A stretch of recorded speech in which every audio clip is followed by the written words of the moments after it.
que pensez-vous des dérives de MeToo que de plus en plus d'auteurs comme Caroline Fourest dénoncent?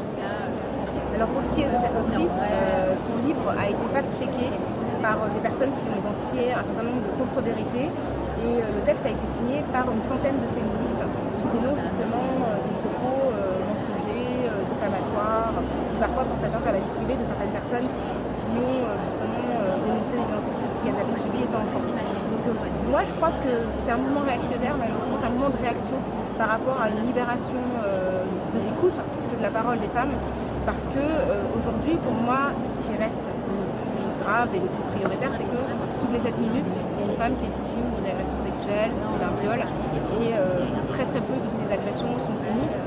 Les enfants aussi en sont victimes. Et je pense vraiment que c'est compliqué aujourd'hui d'entendre qu'il y a des dérives quand finalement il n'y a pas... Enfin, les sanctions sont très peu nombreuses encore. On a vu que récemment, la commission d'enquête parlementaire sur les violences dans le monde de l'audiovisuel, de la mode, du spectacle vivant, il y a eu 89 témoignages. C'est vertigineux. Et en fait, une forme d'impunité, notamment dans le monde du cinéma, mais le cinéma et pas uniquement, qui montre quand même que la dérive, elle est plutôt dans l'omerta. Rocaille Dello, merci. Merci à vous. Merci.